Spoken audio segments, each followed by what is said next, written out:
what could somebody do better? What could each of us?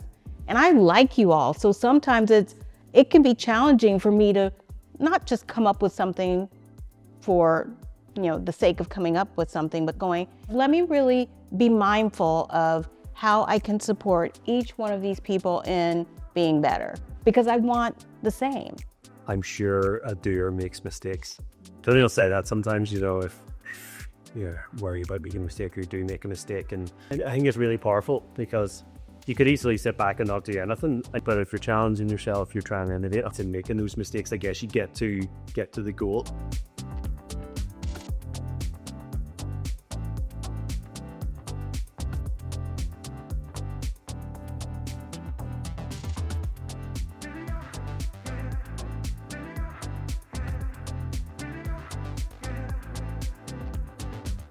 Hello, everybody.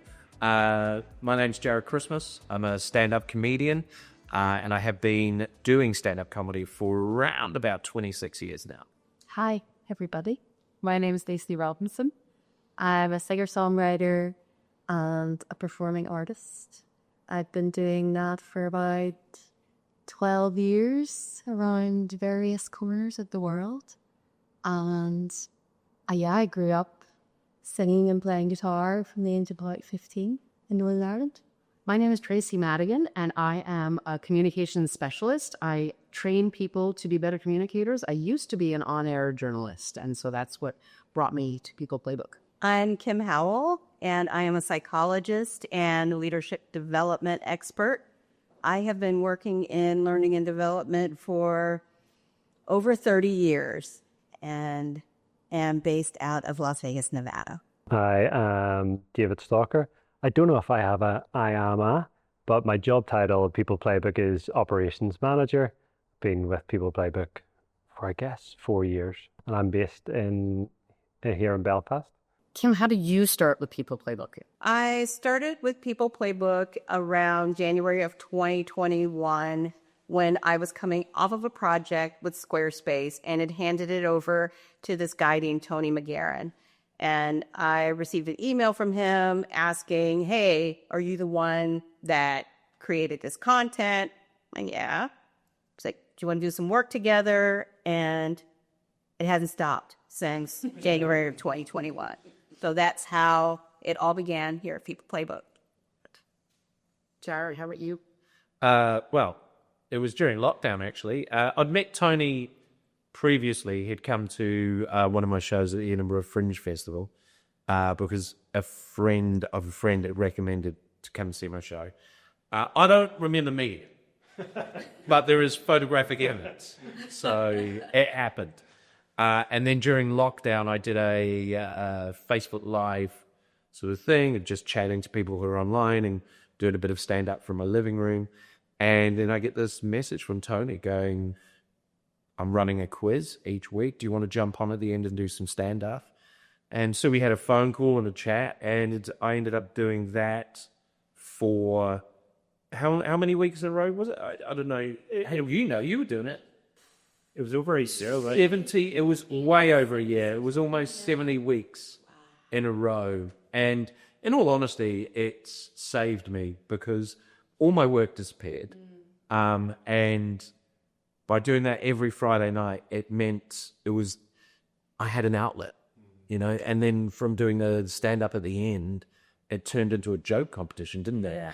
That then turned into people keeping their kids up really late to be involved in the joke competition because they figured out early on what a kid won because they were really cute and funny. Yeah. And they were winning beer. They were winning alcohol.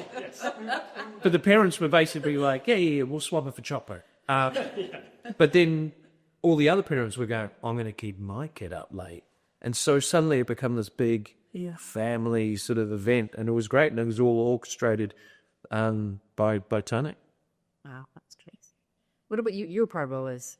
Yeah. How you were introduced to People Playbook as well? Yeah, exactly. That's how I met Tony. We also did the quiz. I moved back home with my parents for COVID and meet every single Friday night. It was like a ritual. We'd sign up, get on the quiz, get online, and just drink loads of beer. It's a local brewery.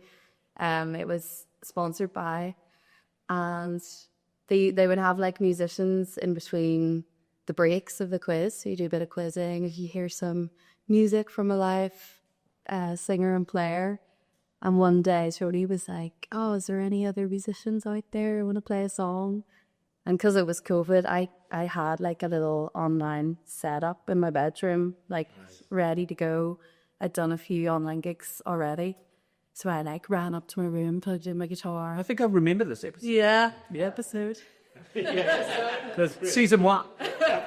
Plugged in my laptop and then played like Wonderwall or something. And yeah, the quizzers loved it, Tony loved it. And he built a community, didn't he? Essentially, he built a community, and then started using both of us for the corporate events. till this day. And he saw that it worked. I want to talk about that later, but he saw that it worked to have live music, to have comedy and all that kind of. So tell us the birth of People Playbook then. Yeah, the birth of People Playbook. So I probably came on the scene maybe 6 months, 12 months after Tony had started it. The quiz was happening, and then Tony and I would have met like weekly and went for a walk and talked shop.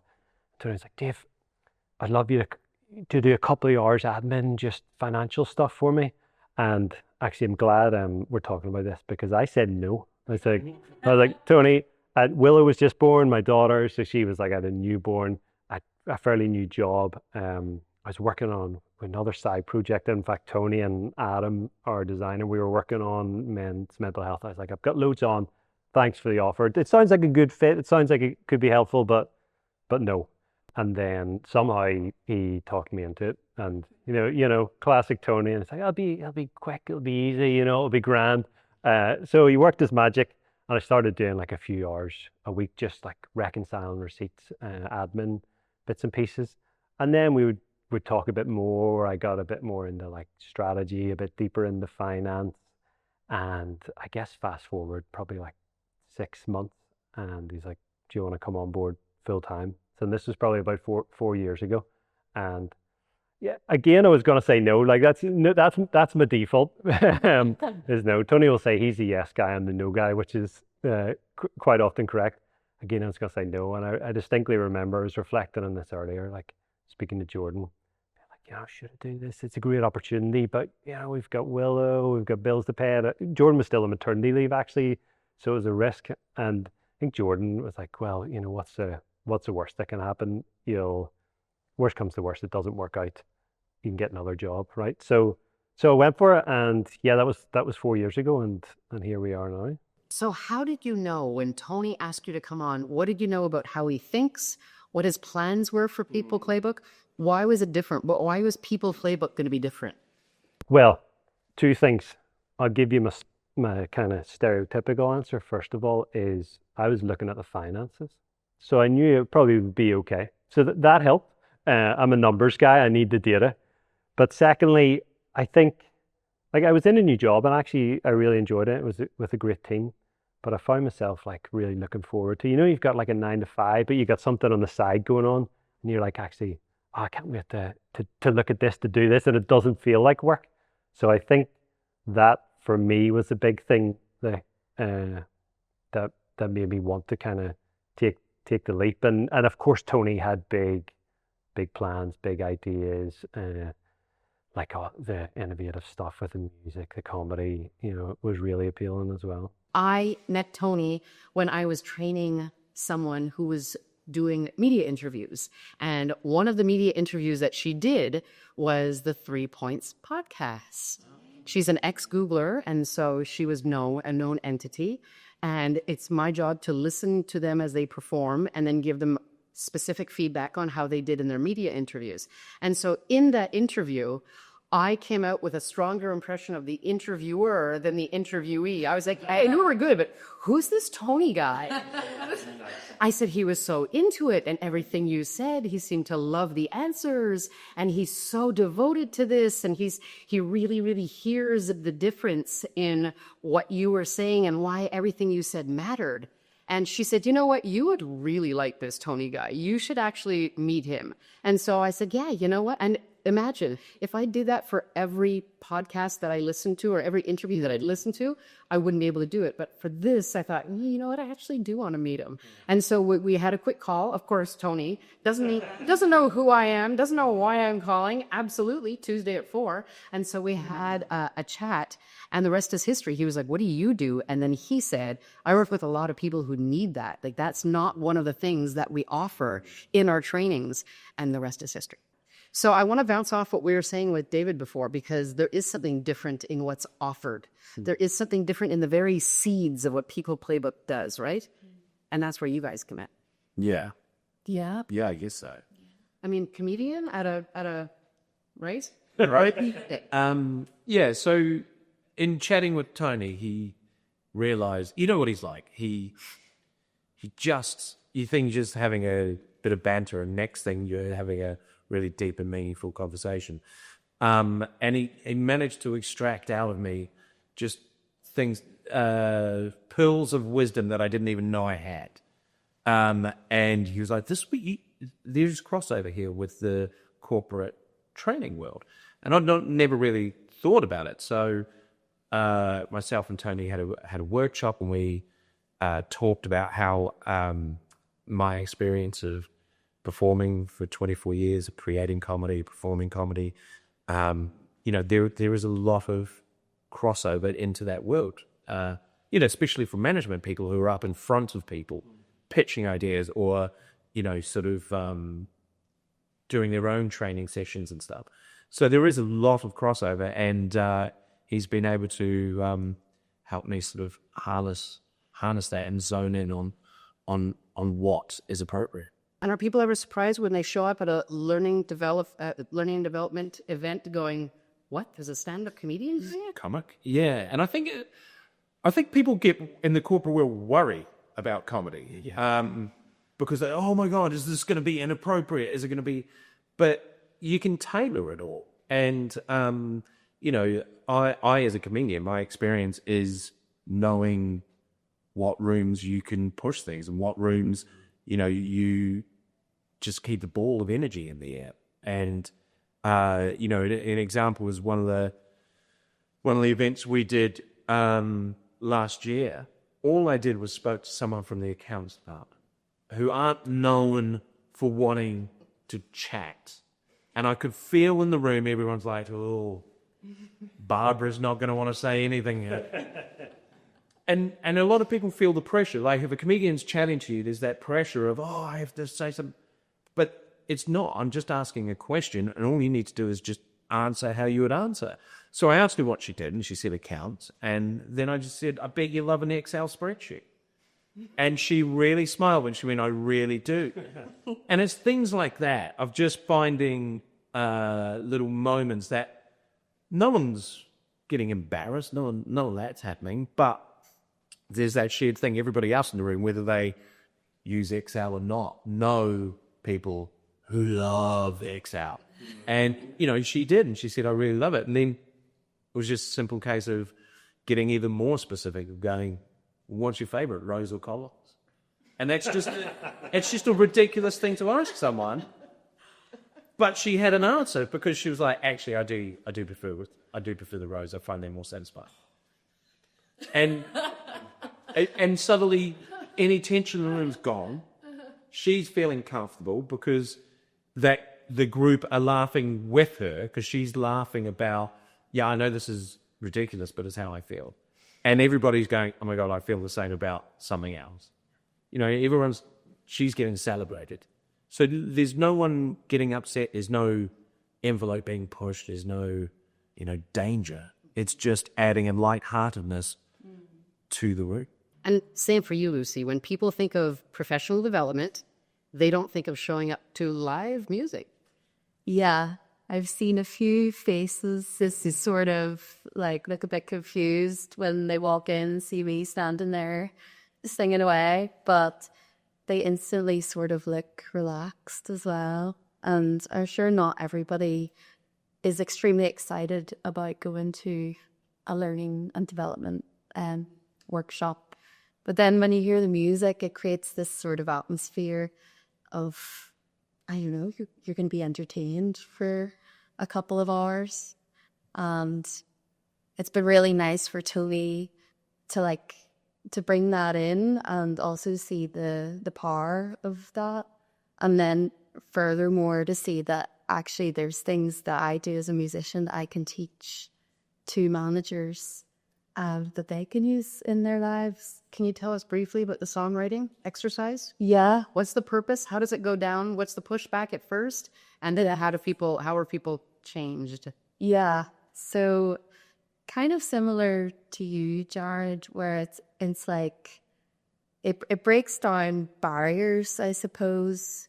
Like for me, writing a song is very personal, it's very cathartic, it's very like you look into yourself and you look at your qualities. And when we write a song with a group of managers, they do the same thing and they look at their team as at their personalities, and it's a real like personal thing to do.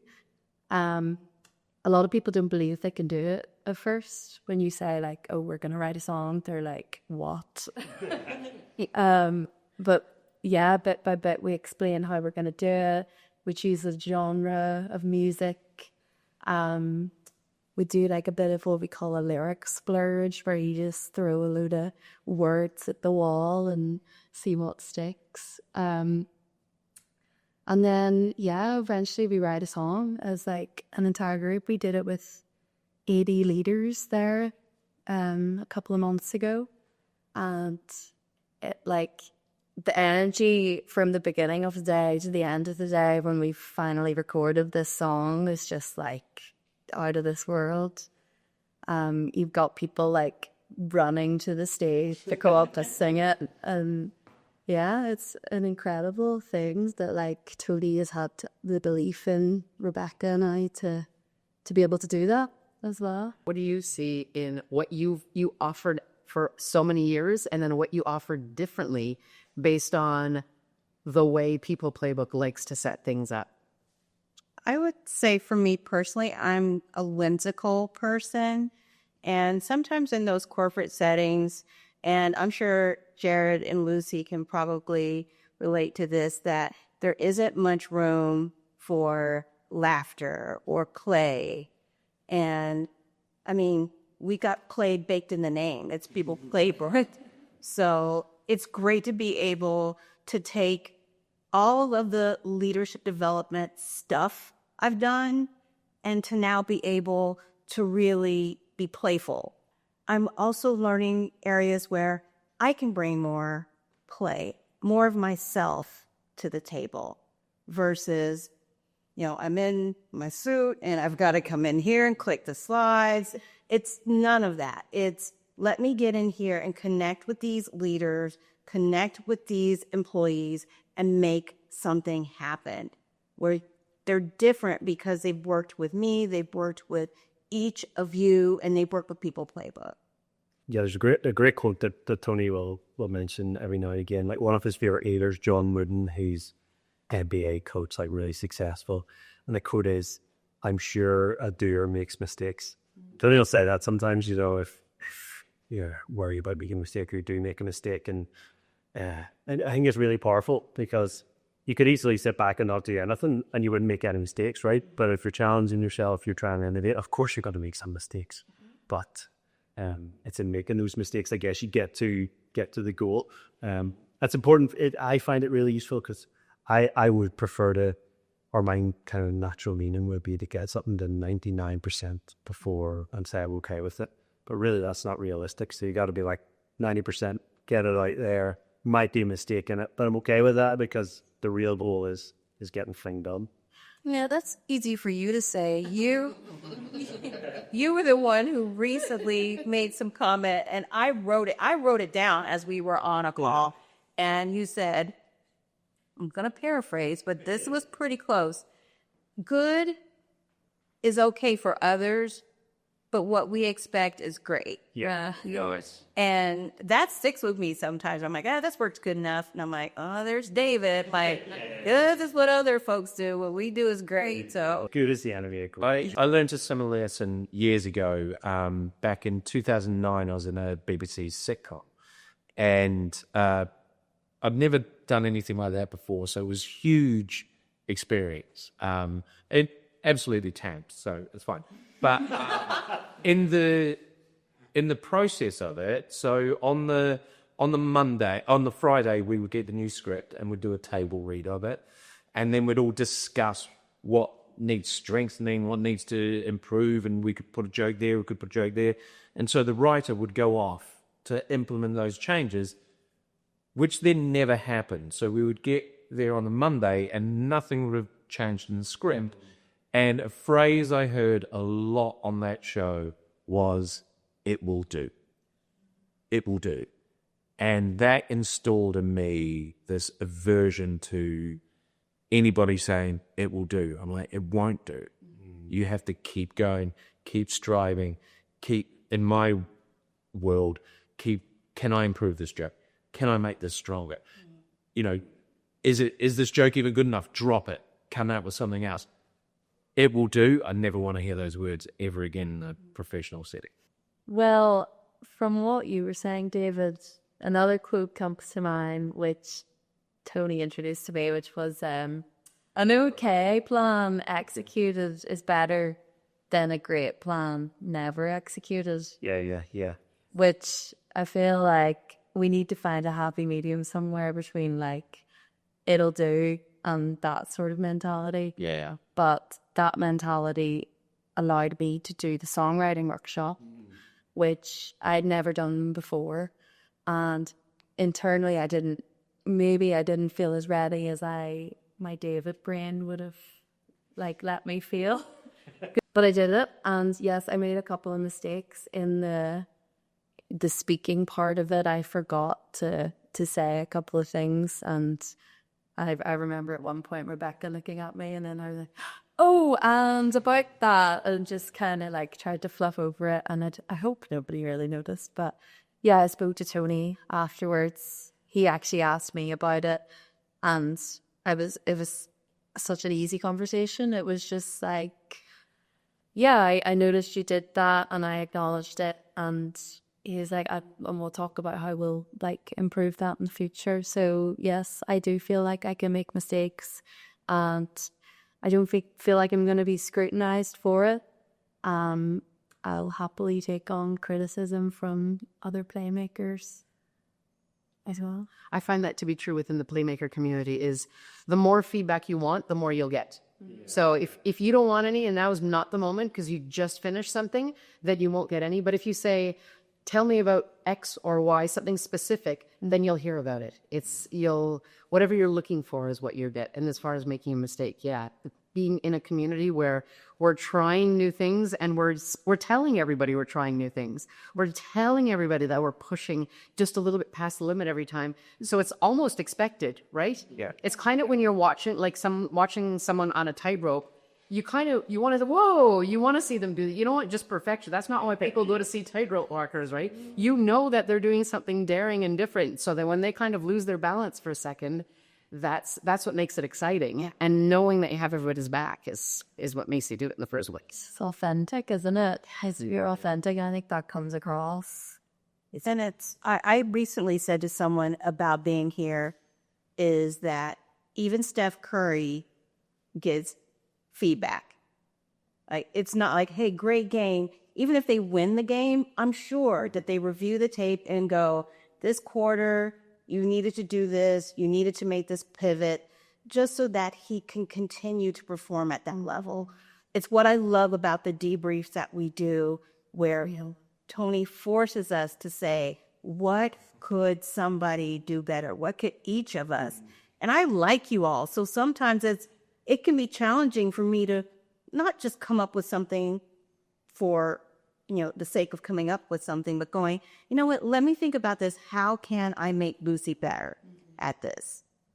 And it could just be, maybe wear red instead of, but you really do start to think of, let me really be mindful of how I can support each one of these people in being better, because I want the same. I remember the first live event I did for People Playbook.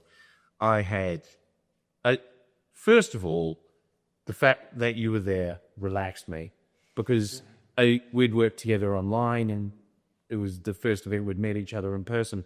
But I was so nervous about that event because I've never done it in person before.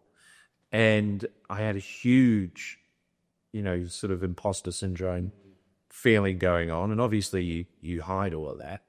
But I felt completely supported the entire way. And I made mistakes in that session because of nerves and because of, mainly nerves, and forgetting a key thing to say and then having to backtrack all the way back to go, oh, this is meant to make sense because I was meant to say it. And then just laughing about it, and everyone sort of went with it. But to then have that debrief afterwards and know that you've learned from this, all that, and no, we're not going to kick you out. And the client really enjoyed it. Do you know what I mean? So you can there's an environment built to that mistakes can happen, but we learn from those mistakes, which is great. But you're also support. Yeah. Where does the imposter syndrome show up for you, Tracy? I think it comes from the seriousness of what I do usually, is that it's experts and they need to know, they have a deadline, they have a keynote, they have something coming up, and they're like, fix this, we need to fix this, we need to work on this. So when I see other facilitators having fun, being a little bit more relaxed, we're just here to have a good time, we're here to connect, and I have to break that. That's where my roadblock comes in, because I'm thinking, this is serious stuff. You have to learn this by the end of the session. And then you have other people in the room with the levity, and you're thinking, oh no, wait, so sorry, I was wrong about that. Why don't you just chill for a second, have a little bit of fun, and the lessons can still be learned in that, in that world, in that room, if you just relax a bit. So I think that's where my biggest hurdle is like, just don't take yourself so seriously. Don't take the task so seriously, because they will still end up learning it even if you're having fun. So I think that's the part that I had to learn at the beginning. I've had kind of the opposite of that, as in knowing when to make it a bit more serious, because it can't all be candy floss from me, because then it means at the end of the day it means nothing. So that's what. So it's basically the opposite of you, right? Is that I'm having to, that's where I guess I'm feeling a lot of the imposter syndrome, is because I'm working with people like yourself who have had years in this space, and I haven't had years in this space. So it's picking up tips and stuff from watching and listening to you guys that it's like, okay, yeah, I need to not, because comedy is like kid joke. But this is like, yeah, have a couple of jokes, but there's got to be learning in there as well, not just entertain. Really reassuring, I think, to hear everyone feels imposter syndrome, because I'm feeling imposter syndrome like every day. It's wild. I think when I started People Playbook, I'd been in a different industry, different sector my whole working career, and I knew what I was doing. Well, I could walk into a room, could chat about it, pretty expert. And then this is a whole new industry for me. So it's a new industry. And then we're meeting with people from Google, Trustpilot, folks with North American accents, and this young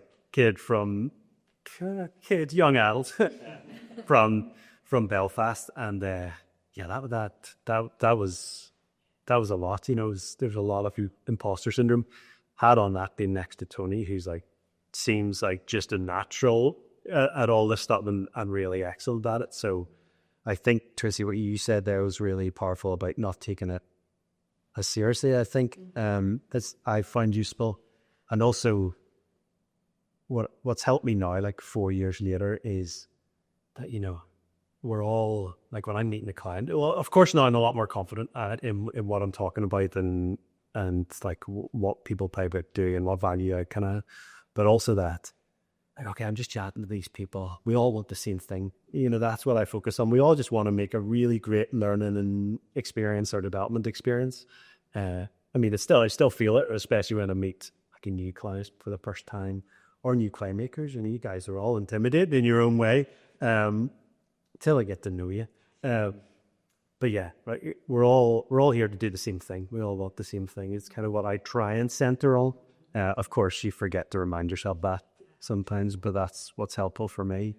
So I think working with People Playbook, what I'm learning about myself is that there's so much more to learn. So that's a really good feeling, right? Because sometimes you get to a certain point in your career where you're like, been there, done that, gonna keep doing it. And I think that learning kind of revitalizes you. And that's what I'm learning about myself, is that there's so much more to learn. And I'm also learning a little bit of what I mentioned before, that you can have fun. You can have fun while you're working. Yeah. And you can say no to things that don't match what you're willing to do, what you're capable of doing. And it's a good feeling to know that you can just say no if it doesn't fit, because you know you're fit better and better as you move along your career. So what I'm learning is that there is a perfect fit out there for what you can offer, matched with what people need. And when you find that, it feels really good.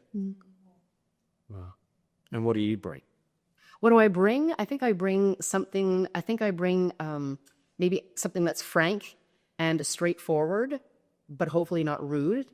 Because a lot of people out there don't get proper feedback. A lot of people out there either ask for feedback and they're not ready for it, or unfortunately, they're in a position in their company where they can't get it because everybody who works below them is saying, yes, sir, no, ma'am. And then they're just, not open to offering specific feedback. Or they have people who don't care about them very much in the workplace, and they won't take the time to say something specific or something that comes with caring, because when you're offering feedback, then you have to care about that person. And I'm so fortunate because when I start working with someone, they tell me what their goals are, I automatically care because I know what they're working towards. So I feel a connection. And so what I bring is I can be the person to offer specific feedback because I know what they're aiming for, and now I can just tell them what I see, and they take it or leave it, but I can tell them what I see based on what their goals are and where they need to go next. So that's what I bring. I think that just highlights for me what I'm learning about myself is how little I know about myself in this field. It's as if, and Tony and David most recently are pushing me on that. It's, what does your career look like? I've been tethered to a 9-to-5. Is that what you want? What does the runway look like? And when you've been doing this for as long as I have been, it's scary to think about, what do I bring to the table? And that's when, again, that imposter syndrome jumps up and goes, stay in your lane, keep it moving, but you can't here. So that's the biggest thing for me right now is, what am I learning about myself? It's that I'm in a process of recreating and reinventing myself. And I think what I bring to the table will really be determined a lot by that. Like what comes out, and I'm talking like in the next 6 months, will be something that I will be bringing to this group. And so stay tuned, I guess. I don't really know what that looks like, but I'm figuring it out. And Dr. Kim, what are you bringing as a playmaker? The best way I can answer it is rock and roll. I love rock and roll. I feel like I am rock and roll. It's not something you see a lot of in learning per se. And I feel really intimidated saying this in front of a rock star, but it's that you feel feelings of, the lights come on, the audience is there, you want them to have an experience that changes them forever. And it's also, feeling like you're worthy of being on that stage. So yeah, for me, I feel like it's rock and roll. I love being on the stage, which is crazy being an introvert, but I love it because I love what it does with the audience. So I think what I bring to People Playbook is that spirit of, come on, let's rock. Even if we're designing, it's like, slap my hand, girl, come on, let's do this. We got to get the scripts done. We got to figure out Bill Lucy's coming in? Is it going to be 5 minutes? Is it going to be 10 minutes? It's putting together a show and making sure when they leave, they're buying the T-shirts, they want to come back. That's really what I think I'm bringing, is that Rothamel energy here. What I'm learning about myself is that it's okay to not be an expert on everything, because we have got experts on other things. So I can absorb information from that, but I can work with someone to create the package necessary. They can bring the knowledge and I can zhuzh it up with some jokes. We did a job last year, I did with Leslie, that she's got all this knowledge about that corporate sphere and about the training and stuff. I had no idea about that. And so going into that job, I was like, am I going to have to read a book? Like, what is stuff ahead of? But Leslie was able to provide everything there, and then I just added the jokes to it.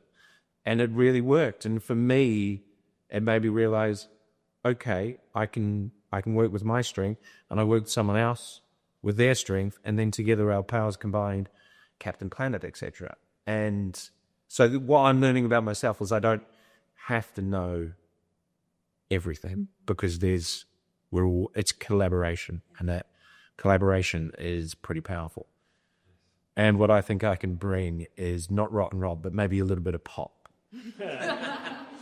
No, what I think I can bring is a bit of loosey-goosey, a bit of of loosening up and bringing comedy in when it's appropriate. So I think I'm learning a few things. Everything that you've said, I agree as well. Like having a bit of fun, and my line of work, I feel like I'm always having a bit of fun, and it's nice to like translate that into the corporate world, where I'm not getting paid not 3p per stream, and actually getting a lot more value. I feel a lot more valued anyway. I feel like I'm learning that everybody has a place in the choir as well. And like you said, we're all expertise in our own little field. Probably actually our own very big fields. And we're all very much respected for what we do. We're all experts, and we're all very valued. And I think Toey makes us feel valued. I think we make each other feel valued. Because I would get a lot of imposter syndrome. I think I've got imposter syndrome right now. But yeah, for doing the songwriting workshop especially, there was never a doubt in like anybody's minds that I knew of that I couldn't do it, and that meant a lot, and that gave me the confidence to do it. The value I think I can bring is positivity. I mean, I've learned so much, like where to start. I mean, I think a few people have touched on being positive, being optimistic, are two big things. Also found out recently there's data that says optimists get better results. So, you know, I got the data behind it now, so that's helped me. But I think probably the biggest thing is it about communication or when you're chatting to people, or how you treat people, but it's just being very open. And I guess Tony's a big influence for this, and I guess the People Playbook culture is like this, and it's been built with all the Playmakers. But previously I'd have really overanalyzed, so I'm going to speak to this person, thinking about what I should say, you know, how I should structure it. Should I tell them that bit of information? Whereas now, for sure, there's a bit of that. You got to be empathetic. Don't send 5-minute voice notes. Sorry for anyone who receives those. But I love those. Good. Okay. Thank you. I'll send a 7-minute one next time. But just being like, here's the story. This is what we're thinking. This is the plan. This is where we're at. You know, just totally open and honest and giving all the information. And like it sounds so obvious when you say it out loud, but previously I wouldn't have done that. You know, I'd have really overanalyzed it, or you know, oh maybe I'll tell a little white lie about this or an untruth, you know, as you said earlier. But now I just try and just be like, yeah, well here's where we are, lay it all out on the table, and I feel like it's more effective at like getting whatever the goal done or trying to achieve, and people respect it more, you know, and I guess you're just treating people more human, maybe. Again, just this is not an anecdote I've rehearsed, so I'm just having this thought process all out loud. But I think it's just that open communication. Maybe there's a better catchphrase we could put on it, but yeah, that is probably the biggest thing that I've learned, and again, have to keep reminding myself, you know. And what do you bring? What I bring? Yeah, good question. We're still working that out. Yeah, it's hard for me to articulate that, you know. Having worked with Tony before Yeah. you arrived, the dark days before, like organisation, Sure. yeah, like it's huge. Yeah. The logistics that you sort out, mate, Yeah. it's huge, which then allows us to not have that. That's a thing taken away from us. Yeah. That we can then just, David will sort it out. That should be on a t-shirt. David will sort it out. And you do. Yeah. Okay. Yeah. No, thanks for that. And I suppose, and that's why I like doing like thinking through things. Okay, that's going to happen. So we need to do this. So yeah, I suppose the organisation and a spreadsheet. You know, love a spreadsheet as well. Rosa Collins. And I couldn't choose. Google Sheets.